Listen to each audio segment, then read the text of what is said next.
Аманат партиясы үйін су басқан оралдықтарға 150 тоннаға жуық гуманитарлық көмек берді. Тағдарған халыққа медет болған бұл жәрдемді партияның Астана, Алматы, Жетісу, Шымкент, Қызылорда облыстарындағы филиалдары жіберген.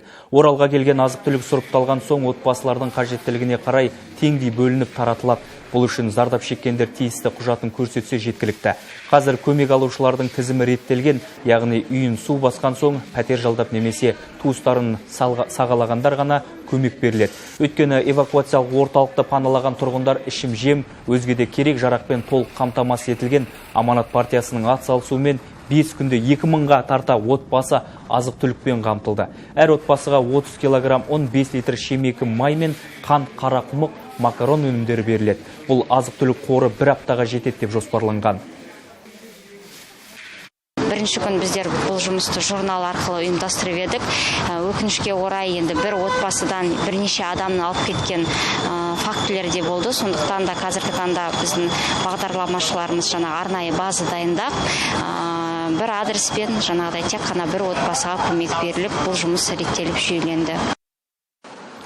Ал павлодарлықтар Петропавлға тағы да гуманитарлық көмек жөнелтті. Бұл жолы жалпы салмағы 60 тонна болатын 3 жүк көлік аттанды. Көмектің негізгі бөлігін азық-түлік пен көрпе, жастық құрайды. Одан бөлек гигиеналық заттар, құрал-сайман, су, етік секілді аса қажетті дүниелер бар. Ертіс Баян өңірі 12 сәуірден бастап тасқыннан зардап шеккен аймақтарға күн сайын көмек жіберуде. Ал оның Солтүстік Қазақстан облысына жетуіне жүк көліктерінің жүргізушілері өз мойнына алған.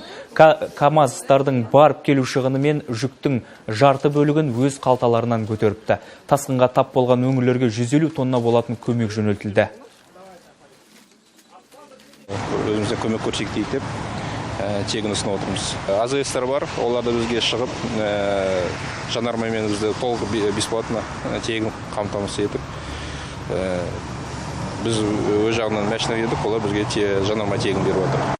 Жұмыла көтерген жүк жеңіл дейді. Осы бәріміз бірлесіп, осы Ертіс Баян өңірінен партияластар, қоғам белсенділері, жастар бәріміз бірге қосылып, осы Петропавл еліне гуманитарлық көмек көрсетіп отырмыз. Павлодардың тұрғындары, жерлестеріміз бәріміз атсалысамыз, тағы да керек болса, әрине тағы да жібереміз.